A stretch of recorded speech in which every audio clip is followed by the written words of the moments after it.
Hi. So in this video, I'll be showing you how we can use HTTP client within Exalate scripts to synchronize some information that is not provided on the ticket, or let's say which can't be synchronized out of the box, right?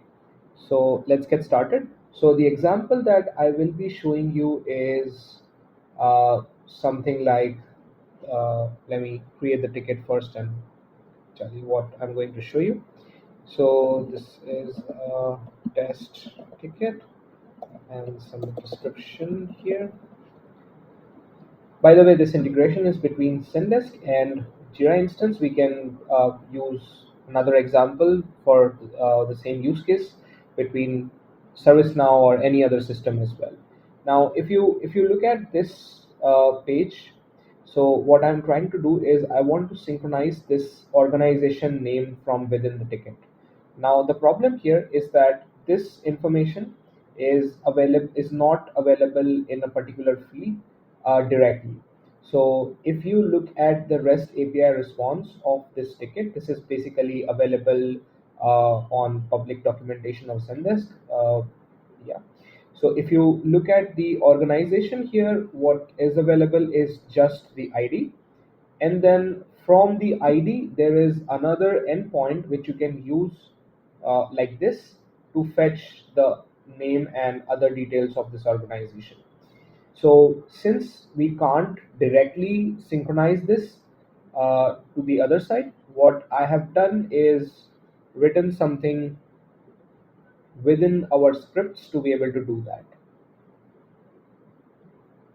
So okay, meanwhile this loads up, let me create the ticket.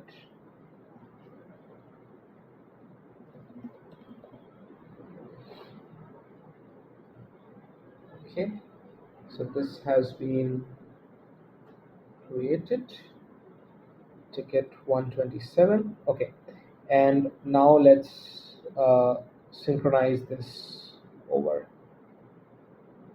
to the other side.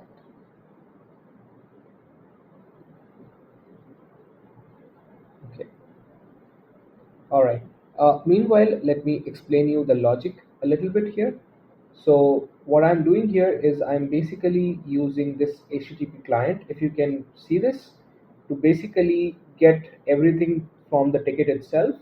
So basically this is this endpoint, and from this I am now getting the organization ID by parsing it. Now once I get the organization ID, I put that within this URL, which is nothing but this one, like this, and then I try to get the name of the organization, something like this, and package this over into a replica object and send this over across to Jira.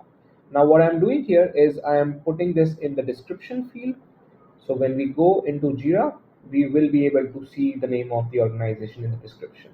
So it's pretty much possible to sprint out any characteristic.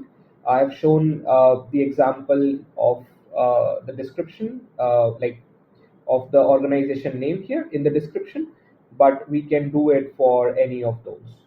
So yeah, I think yeah, that's how you can use the HTTP client. It's very extensive and could be used for a variety of use cases. This was just an example. So hope you like this. uh, Thank you very much for watching. Thank you. Bye bye.